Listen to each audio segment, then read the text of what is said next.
Well, ladies and gentlemen, good afternoon and welcome to IACC Showcase on Meeting Room of the Future. I'm going to do the introduction for today. My name is Mike van der Vijver. Together with Mark, we designed this set and we designed the program for all of the sessions for taking place here in the Meeting Room of the Future. This isn't the Meeting Room of the Future, it's a showcase of the Meeting Room of the Future. So let me give you a bit of background for that. IACC conducts Meeting Room of the Future research on a yearly basis together with DCI, and we've got Daniella Middleton later to explain some of the data to all of you. And from that emerge trends, the ideas about where this industry is going in the next 3 to 5 years or so. You can present the trends, but it's much more useful to try and get the meaning of those trends. And that's what we're doing in here. So we're taking the outcome of the research one step further, one step deeper, and try to figure out, together with our audiences here, where is all of this really going? Do we want this trend, or maybe we don't? Can we do something to avert it into something else? Or do we really think that this is a relevant trend and we want to actually support it actively? So it is a place for discussion about what's going to happen in the future, together with the people who actually, to a large extent, are providing the data that we're using. This afternoon, you're going to get about half an hour with Mark Cooper and Daniella Middleton on the data. So you're going to see all of the trends. They're focused in various areas which are pretty obvious. Food and beverage. So these are some of the trends that we see. You can taste the trends if you want afterwards. What we're doing is we're doing some live research as well. You've received your little questionnaire card, which you need to fill in Star Wars order, which means you do 3, 4, 5 first, and then you go back to 1 and 2. Before leaving, we would like you to fill in questions 1 and 2, and not right now, because we think that you will have a more sort of thought-through answer to that question after you've been in the session. In addition, we'll have the tip wall outside. When you leave, I'll remind you afterwards, you can get some personalized tips on the main topics. As I said, food and beverage, ways of collaboration, technology, sustainability. We have a whole set of tips that you can collect and put them on a keyring and take them home as your takeaway. With that, I think I can safely leave the floor to Mark and Daniella and enlighten you about what's come out of this year's version of Meeting Room of the Future research and have an interaction with Daniella and Mark on that. Enjoy. Great. Thank you, Mike. Good afternoon, everybody. Are we all ready to predict and create and shape the future of meetings? We still got that in us at 3 o'clock on day 2 of WEC. I hope 1 or 2 of you did get outside and, join all the fun. But here it's going to be just as lively, I can promise you. I have apologized. We're really setting the expectations high, Mark. Yeah, no. It's good. It's good. I'm in everything all but the shirt. And I've apologized to our friends in the front here already for me tripping over you, because I will do that. I will do that. But, okay, good afternoon. My name is Mark Cooper from IACC. We have got a ton of research to share with you in the next 30 minutes, and we're going to try and do it in the most unboring way possible, even though there's a lot of data and all that sort of stuff, Daniella. So, but first of all, as we go through it, we are going to pause for moments, and we would like to get your opinion as well. So you're all used to using Slido by now, I'm sure. On the 4 screens that we've got here, WEC19, the IACC meeting room, and actually what we would like to see is not necessarily your questions, but maybe your ideas. It's okay to disagree with the research that we will be sharing with you this afternoon. If you feel differently, if you feel there's something else, that really is pivotal in terms of the future of meetings, let's put it up there and let's share it.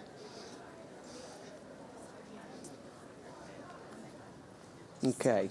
Yeah, come on in. I'm going to bring it off. Sorry, I'm going to bring it off the Slido for one moment, if we can. We're going to come to that in a moment. Lovely. Thank you very much.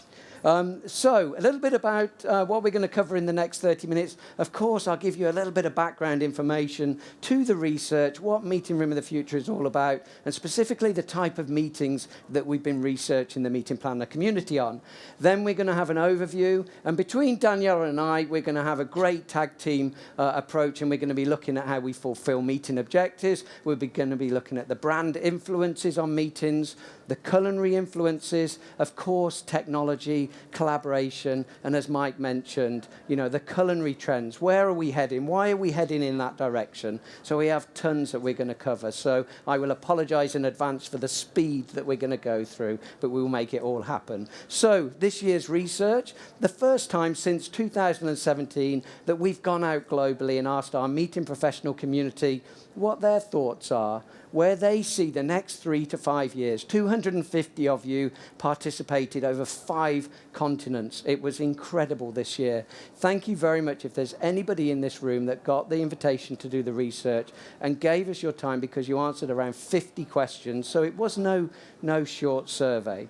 We looked at the geographical trends and also the generational trends. We're going to talk about generations, aren't we, Daniella? We're not going to talk, though, about the geographical differences for the simple reason there's not enough. There's not enough difference between, what's happening in Europe, what's happening in the Americas overall, in terms of the way we see meetings evolving, which is, that's information in its own right, especially for those of us that are booking meetings overseas. And we also asked ourselves the question, are there differences between the perception of venues in terms of priorities and importance and what you feel is important? And there are some differences, and we are going to call them out, and it may not, it may not be comforting for some of us, but, we feel it's important. If we call out these differences, in terms of importance, we can do something about it. So watch out as we go through the trends, because we'll share some of those with you. And lastly, we looked, and it was important for us to make sure that we're not just approaching one type of meeting. We're looking at, different meetings, different backgrounds, association, not-for-profit, and the commercial sector as well. So we got a really good balance. We feel really good about this year's research. Now, Meeting Room of the Future as a concept, for all of those that we researched, we asked very specifically, they asked and answered the questions based on meetings of less than 200 people. That's not that we want to discount the larger meetings, and quite often there's a lot of parallels. But we felt that it's really important for us to understand the dynamics and what we can do and influence those smaller meetings, the 20s, the 50s, the 100s and 150s. And also the breakouts at larger meetings. So this is something that speaks to, we're at a really large convention right now, but the breakouts are not, typically not exceeding 200. So there are a lot of parallels that we can draw. Absolutely, Daniella. In some convention centres, you see some wonderful small breakout spaces that are really creative now. So, that's what we'll be focusing our attention on. As an association, IACC, we felt that we were in the ideal position to be able to bring together the brightest minds in the world. We've got, over 400 venues in 26 countries that are what I call entrepreneurial venue operators. They've got some really cool ideas. But also, in terms of our collaboration with MPI, you, the meeting professional community, are the brightest minds that represent the buyer as well. We've got great people like Corbin Ball, organisations like Microsoft and PSAV, those people who really care about designing the meeting environments for the future, to give us their opinions as well. And like I say, we're going to give you a snapshot this afternoon, but take a look at the full research that we published on Thursday of the last week, because there's a lot more opinion there. But to start with, this is where we're going to ask you all just to form little huddles, maybe even just turn to your colleague as well if you're tight for space, but some small groups. And before we tell you what meeting professionals said was important, we'd like for you just to share some ideas between you. In 5 years' time, what do you see as some of the biggest changes either you're expecting to see, or ambition-wise, what you'd like to see, that's really driving you crazy at the moment. And it might be, how people learn, how are we going to interact a lot more and collaborate. It could be in regards to the technological advancements, some of those early adopters that are doing great things at the moment. Where might those technologies take us, if we got our crystal ball out? What meeting spaces need to look like if they're different to what we're experiencing today? I'm sure during WEC you've seen lots of a myriad of different types of meeting spaces, and this one feels a little bit different as well, I hope, to what you've seen out there. But what do we really want them to look like? What should they look like? And then last but not least, you know, the glue that knits together an event. What does our culinary scene for meetings need to look like? You know, do we need to narrow the gap between a restaurant experience and the experience that a meeting delegate gets when they get to a meeting? So I've warmed you up nicely now. We'll just take 1 minute just to chat between yourselves. We have got, as I say, Slido. We've got an ideas section in Slido against our room. Just, you know, 1 or 2 of you jot them down and we might be able to pull 1 or 2 up and discuss them. Okay, please. Welcome back, ladies and gentlemen. Thank you so much. We could have kept that going, I know, for about 10 or 15 minutes more, but some great ideas that have come up on here. I'm confident we're going to cover a few as well. I love number 1, more collaborative seating with interactive content, accommodating the ageing population in the industry with a balance for millennials. Is that this team? No, that's us. Wonderful. That's great. Do you know why I love that so much? It's because it flips on the head that everything that we're doing at the moment is because we're accommodating our millennials and incoming generations. It's not. We've been sitting on hard and comfortable seats, haven't we, for far too many years. 20, 30 years of sitting in those boring seats. Now it's about time it changed. And that's actually what we saw in the research 2 years ago. When we looked at the generational differences, the generations that have been established in this industry were absolutely telling us it's about time. It doesn't matter what's causing the change. It's about time that change has happened, because if we sat through another meeting, as we call it, we're not going to design a meeting like our parents' meeting in the future. If we sat through another one like that, we're going to drive ourselves stir crazy. And it absolutely, of course, you know, should be accommodating. And these environments are more accommodating than some of the, you know, the settings that we've had in the past. Also, more unique meeting space opportunities, absolutely. And if one of your barriers to that is budget, listen out. Let's hope we can, you know, rather address a little bit of that as we go through. Venues providing unique furniture, not putting it in the planner to bring it all in. 100% agree. Our job's easy, isn't it? It's going to be easily done today. And on-demand is a norm. I'm going to say on-demand is a norm, is more about personalisation. And flexibility. And flexibility. Yep. Okay. Right. Thank you very much. Let's flip back to the PowerPoint if we can. And I am going to hand over to my learning colleague, Daniella. This is one time I think being a New Yorker benefits me, because I can speak really fast and I don't have to apologize for it. So some key takeaways overall from the study. And it's really important to say that you guys should go download. There's a ton of data. But what we found from doing the study year over year for the last 4 years is that the more things change, the more they stay the same. So yes, there are some differences that are coming up. We'll talk about it, creativity, more flexibility, but then there's still this demand for, I need to get the job done. I need it to get it done efficiently. I need to get great meeting space, and I also need to do it within budget. So we're not seeing those things change. Meeting planners, by a show of hands, how many of you guys are meeting planners? Okay, so maybe 75%. You guys have a really stressful job. You guys are expected to deliver amazing results, often intangible things, like, I didn't get the feeling when I walked into this room. And you're like, what feeling? Was it on the RFP? Was I able to send it out? More memorable experiences, and yet budgets are not expanding as all of these demands are expanding on your end. And so we heard that loud and clear. Flexibility came out, really important. So demanding on things on demand. Can I change the room of the setup in a moment's notice? I need to know that my supplier's there for me and that I can work with them and we can be flexible. So all these came out. Now, one thing I want to focus on really quickly, as I said, is this experience creation. So back in 2017, the edition, we asked meeting planners, how many of you guys feel like this experience creation, this creating memories is part of your job? 80% of you in 2017 said, yep. 85% of you now said, yes, this is part of my job. It's not going away. It's not going away. It's actually here to stay, and it's expanding. Now, what makes this really difficult is an experience to me is different than an experience to you, Sandy, right? So there is this thing that you're set with creating. You're a memory maker, but it can differ from person to person. So that's the stressful part. So we asked, recognizing that this is ever more a big part of your job, we asked, well, what are you willing to outsource to some specialists so that you could focus on this overall strategy of the meeting, the strategy of what are we trying to get done and how am I going to create the memory.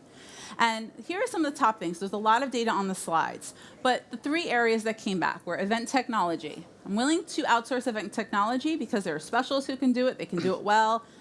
Get it off my plate, and I can probably account there's a line item for that. Offsite activities, same thing. I'm going to focus on the meeting in the hotel, in the center, in the offsite, in the venue. But any pre and post activities, nighttime, if I can outsource that to a DMC, to someone local, I'd love to do that.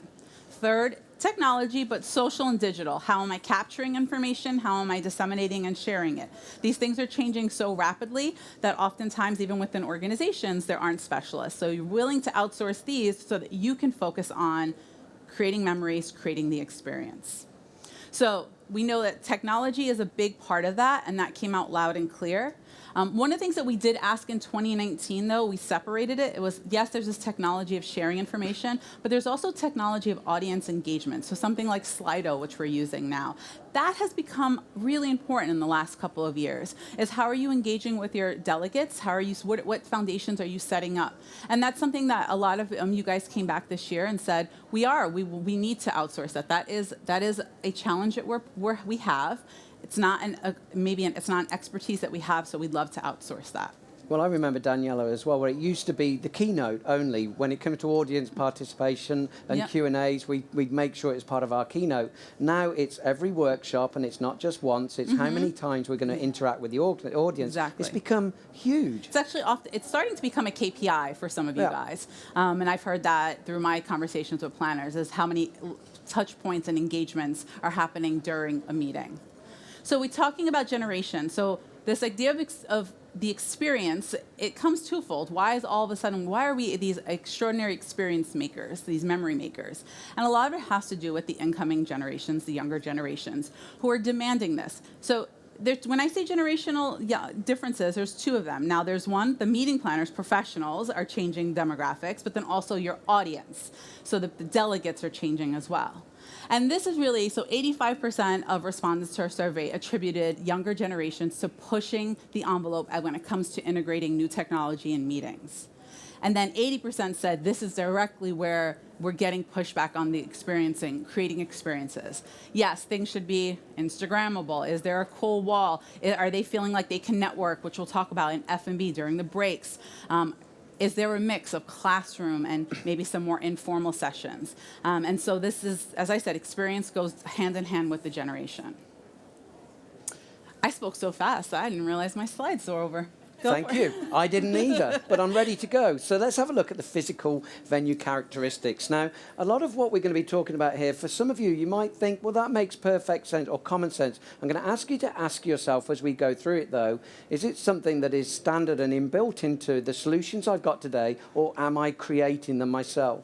Because if we're looking at smaller meetings under 200 people, there are venues there where a lot of this infrastructure or the support or the services are in place, and that helps us. Yeah. That's an effect of outsourcing, but also helping with our carbon footprint, and also, of course, helping with our all-important budget as well.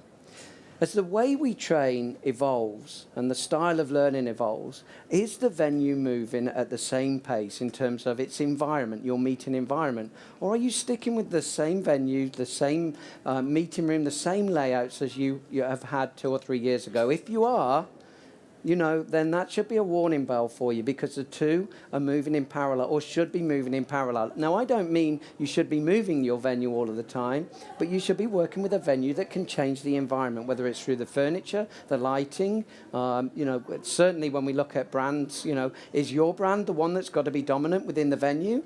Or is it actually the brand of the venue that is more dominant, and you're not able to be, have your impact on it? The organiser's place is a high priority in the meeting space when it comes to acoustics and lighting. Now, we're really pleased about that. You care about the acoustics and lighting. You know the impact that poor acoustics and lighting have. This goes back to the more things change, the more they stay the same. You want all these great experiences, but I'm not willing to sacrifice some true and tried things that have to happen in order to execute a meeting. Absolutely right, Daniella. And Traversely, you're not sacrificing that because of, the room looks good or the corridor looks funky. You're thinking about acoustics and lighting. You were in 2017, but it remains a priority. Did I turn myself off, which wouldn't be the first time? Well, okay, we'll just unfreeze that. Okay, now when we look at the space outside of the meeting room, how many of us still complete RFPs with very detailed specifications of what the meeting room has to have? In terms of square footage, electrical outputs, etc., but zero specification when it comes to the collaboration space outside of the meeting rooms. In a minute, Daniella will be talking about brands and perception and maybe a change in the style of venues that we're working with, and it could have an influence on the quality of the space outside of the meeting room. I call it the socialising space. It's really important, and we'll take a look at some of the examples of that. So here are just two examples. These venues have been purposely picked out because they're venues that typically take 400 to 500 delegates over the whole venue in small to mid-sized groups. These are two very different spaces, but these are just a snapshot of the collaborative spaces outside of a meeting room where it got that kind of linger effect, which is really important. We asked, as part of the research, what type of rooms do you want to use? And it's no surprise we continue with this flexibility priority to want flat-floored meeting space. The tiered auditoriums are the ones that are restrictive and we can't change our setups. Quick show of hands, how many people within a one-day period will change the setup of their main plenary room often? Yeah, 20%. Okay. Yeah, it's still a minority, right? Would you be surprised if I said to you, in some of the learning environments we see today, we're seeing changes of up to 6 times in a day? 6 sessions, and every time we're both changing suppliers and planners both went. Yeah, well, and let me show you examples of how that can come about, because it may be influenced. The toughness of that may be influenced by the environment and the furniture that you've got in there, and also the venue and the team, and how used they are to that. We ask single word responses when it comes to the type of meeting environment that you want. Said you'd asked me to interrupt whenever you thought it was. Mike. Yes, Did you see something? This is the right moment. Because in this environment, we change the seating every single session. Yep. And we just change it ourselves. So one of the things that you overlook sometimes is depending on what kind of furniture you choose, it can be really easy to change. And actually, as a moderator and as a designer, very often I simply ask my participants to change it. Just, get up and could you please put your chairs together in a half a circle with 4 people facing each other? Perfectly normal request, and people are really happy to do that. They get some movement, they get up, they do something physical, which is really good. Maybe not your CEOs, but most of the other participants are really fine with this. I work all over the world. I ask this question in Latin America, in Asia, in Europe, in Americas. It's not a problem. Just as an intermediate. No, really pleased you said that, Mike. And you see it, you live it, you breathe it. Cleaning up for us after. That was the precursor. Thank you. Good man. Here's some other examples. Even if your rooms need to accommodate 100, 200 people, look at the style of the furniture that these 2 venues are using there. Very easy for you to form and unform those groups as individuals, but equally very easy to put it back without you needing to have conference services come in and fix it.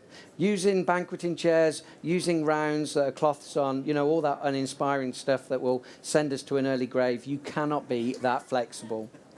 Look at a couple of these other environments. You notice if you were sharp-eyed on the graph, that tiered auditoriums were low down. But I brought this one up as an example, a modern example here, where it's only 40 seats, the one on the right. They've actually created a mini cinema type breakout so that they can show if it's video-based or they're showing a film or they're showing a promo video, etc. But with high-end technology, they've made that room more appealing. And it didn't, I was in that room 3 weeks ago. It didn't feel like that auditorium from your university days.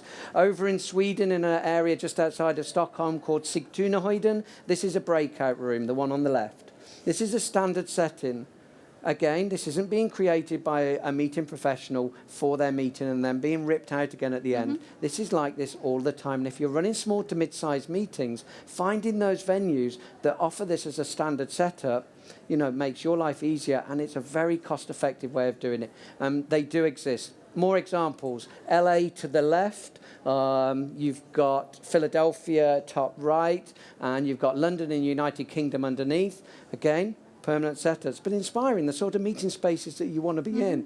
They're fun, they're funky, they're creative, they're light. You know, I'd be happy to stay in them. So we've talked about meeting rooms. Now we're going to go and just talk about brands. So we asked participants, how do you feel about working with big, well-known international brands?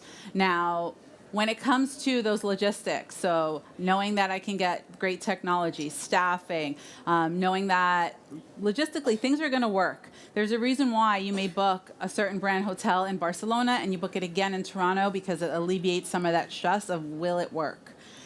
An area that did come out, though, this year of concern is creativity when working with big brands. So only 28% of participants of the study said, yeah, big brands can give me creative options. That's a little bit of an area for concern. Now, is it detrimental right now to big brands? Absolutely not. It's actually an area of opportunity, because as creativity, which we're forecasting is only going to become as important as some of those logistics, there is an opportunity for bigger hotel brands to step it up, and when it comes to being able to offer creative options. There's also the opportunity from boutique properties and off-site properties to get a piece of this market and to dial up marketing efforts when it comes to, we can be your creative solution partner. So that was really, really the most interesting takeaway on that. Now we're going to jump into the decline. So there isn't a big decline in using big brands. About 50% of respondents said we're still using big, well-known brands around the globe. But you'll see there is an opportunity. So more and more people are looking to those off-site venues, those conference centers, those just boutique properties that they can, for them to host their meetings. I think it was 62% for big brand hotels 2 years ago. And now it's 47%. Now it's 47%. And we're seeing that shift into some of the more, other areas. An area where we tackle in this report is food and beverage, F&B. There's a lot of growing interest in this area, both on the meeting side as well as just outside of our meetings. And so it was really interesting to see how this is going to play in the future. So there are some sort of snacks and F&B options that we're offering throughout the sessions today. But AM and PM breaks, something that came out in the survey is, we need more AM breaks, we need more PM breaks. How about this all-day grazing option? Our delegates are really, they just don't want hey, you have 20 minutes, go grab coffee, grab a cookie, and then come back to your next 90-minute session. Also, we've learned that there is a demand to showcase offerings of the region, the city where you're hosting the meeting, through the breaks. So this is a great way for integration and sponsorship when you're hosting breaks, is really to have that local flair and flavor come through. Another thing too is to showcase, or to really pay attention to, is that delegates are expecting quality items in these breaks. So if I can go 2 blocks and get some of the best coffee in Toronto, then I sure as hell expect it to be in the convention center at some point. And if not, I'm probably going to go over there and get that coffee. So really thinking about the quality of F&B. Another thing that we came out for F&B is the opportunity to talk about sustainability. And so some of you actually a number of you that we surveyed in the planner side said, one, there's a lack of creativity when it comes to just overall F&B, but also, what are your sustainability? So suppliers in here, something to note as we're looking 2, 3, 4, 10 years into the future, talking about what are we doing with this food waste after? That's a great marketing message. Everything's about storytelling these days. What's the story that happens with all the food after the meeting? That's something that the supplier can own, and then the planner in your organization can disseminate to the delegates. Also, there's a request for an increase in creative non-alcoholic beverages. Yeah. This is both due to just a diversity of delegates that are attending, but also goes hand in hand as a correlation with the increase in the wellness. I'm not going to give up my 5 p.m. glass of wine, but there are some days I come in and I go, oh, we're doing another drinks reception? Okay, but we have yoga at 7 in the morning. That doesn't make sense. So there's also an opportunity, as I said, to own what you do with donating the food, the F&B after the meeting, and that's a great sponsorship opportunity. So this came out as it was reported that there's interest from delegates, and that this could really be an opportunity for someone to own and blow out. Now, I'm just going to touch upon dietary needs. This is something that has not been going away, and it's one of the trends. I actually spoke with somebody who's high ranking in the culinary industry yesterday, and he said this is a trend that was considered a trend 10 years ago, and it's now a staple. But some of the things that concerns came out saying that we're not really flexible or creative with some of the F&B options when we're looking at dietary concerns. Venues are upcharging when now it's just a norm. There's allergies, there's religious reasons. And really, I think it's important to say, though, the positive aspect is that 86% of planners said, I have faith that my supplier will understand this. And at the end of the day, despite all the negotiations and the back and forth and the stress I feel about this, that we will deliver a high-quality result when it comes to different dietary needs. And Daniella, just really quickly on that as well, it was interesting if you spotted it, although we understand that sustainability is really key, it was still factoring lower in terms of checking a venue's credentials at the RFP stage in terms of their sustainable efforts versus their waste. So we're more, we're asking the question more often on what their waste management is, and that's great. But we're still not asking the question at the point of RFP often enough, in our opinion, as to what's your sustainability credentials and how can we turn that into a really positive message.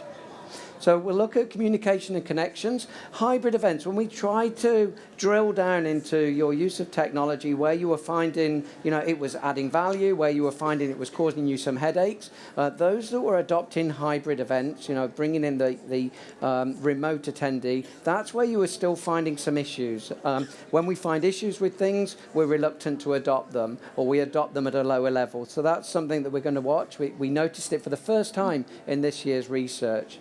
The use of technology to keep delegates engaged is more important than ever. It's not abating. We're using more of it unless we are running meetings in South America. In South America, collaboration and audience participation is featuring a lot lower in terms of adding value to a meeting. We think that's a cultural difference, but we're not seeing that anywhere else around the world. And like I mentioned before, we're looking to venues that can help us accelerate our brand. How can we do that? Does the venue have great LED monitors embedded into the wall in the public areas that we can be showing our event information? Can we use uplighters? Are we allowed to use the lobbies? It frustrates the heck out of me when we run meetings, and we're using a hotel, and they say, no, you can't use the lobby to do this, that, and the other because we have other groups, etc. Well, that's not the hotel's fault. They've got a diverse business mix, so they're trying to be fair to everybody. It's maybe our fault, for putting our meeting into that environment where actually what we're looking for is something a little bit more exclusive and meaningful to our brand.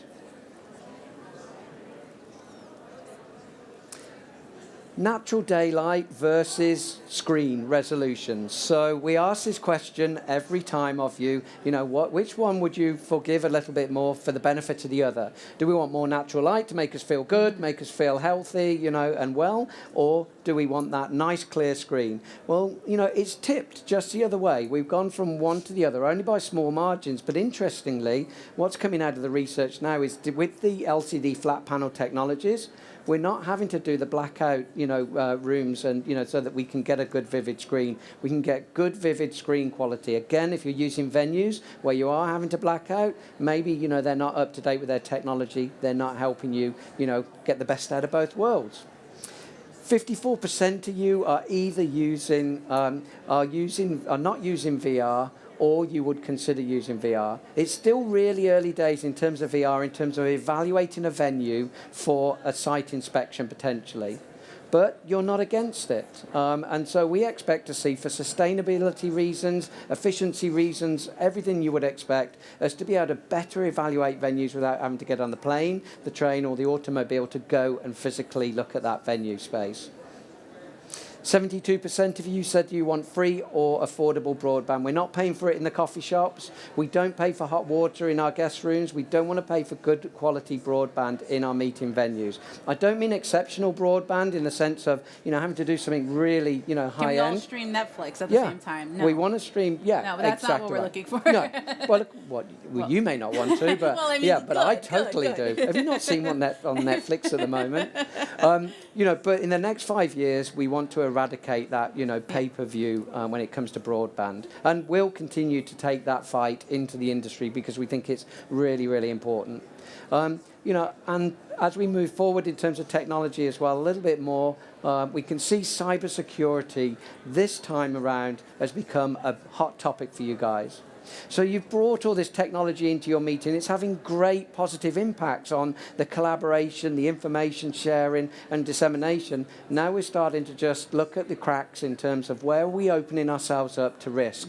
And believe you me, it's only going to take one international breach of security that happens because they managed to infiltrate through a meeting, a conference, a political conference or something really high end for it to be linked to conferences, and our industry will react overnight. It hasn't happened yet. I hope it never does. But it's our responsibility to tighten up. Some of you as meeting planners have said you're not encouraging technologies where you haven't got that assurance that it's not going to cause you some issues.